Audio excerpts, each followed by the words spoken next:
Salam dostlar, bugün sizlərlə birlikdə Backroom oynuruq. Əgər bu cür videonun davamını gəlmək istəyirsə, yoruma yaza bilərsiniz, like ata bilərsiniz. Həm də bu mənim ilk videomdur. Ümid edirəm xoşunuza gələr. Nəysə, indi oyuna keçək. Bəli dostlar, başladıq. Heç özüm də bilmirəm nə etmək lazımdır, yəni görək nə var. Gəl buradan gedək.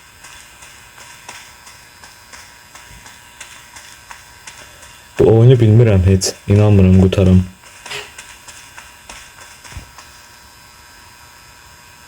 Beləsini gedək.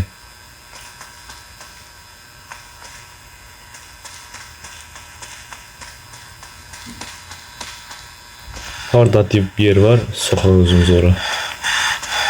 Nə oldu? Arkamızda kimsə var, yoxdur. Ay, bu kimdir?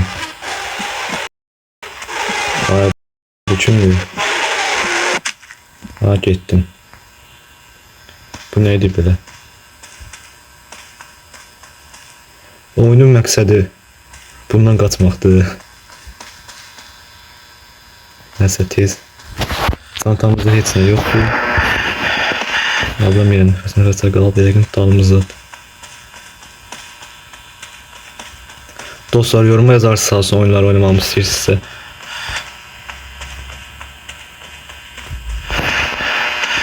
Ha, buradan çıxış yoxdur.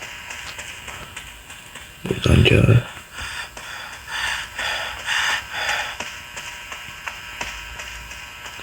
Bunlar nədir belə?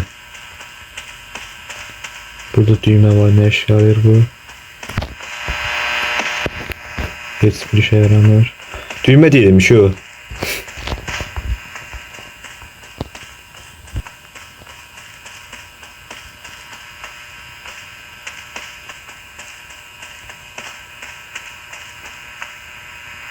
Bura uzaqdan baxanda 0 işarəsi yazılıb, yoxsa mən elə görürəm. Boş bekar kimi gezəcək də buranın.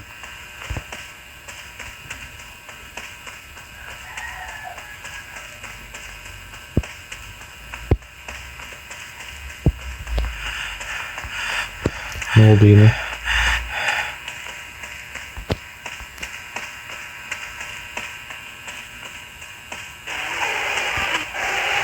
Arkamdadır, arkamdadır. Kaç. Kaç tuttu, kaç. Ben niye bundan kaçıram? Yerden bir şey götürüp tepesine koyamıram bunun.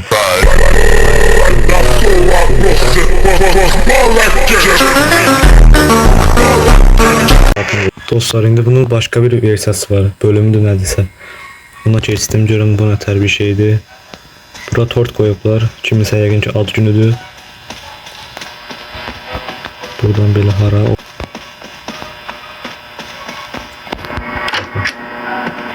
Ben burada kırmızı hasarı indi hardan tapım. Hardan çıxarım indi bunu.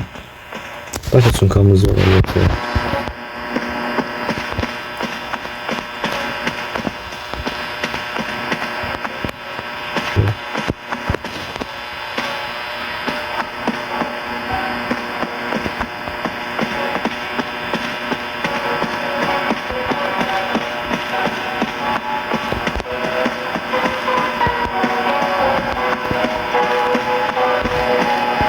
Burada ne var?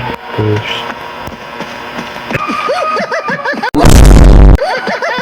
ne oldu bunun içine? Dostlar, nəsə bu bölüm bura kimi olsun. Əgər bu cür videonun davamını gəlmək istəyirsə yorum yaza bilərsiniz. Yəni bu ilk videodur deyə belə video attım. Maraqlı videolar, maraqlı içəriklər çəkməyə çalışacağam. Ümid edirəm bəyənmisiniz.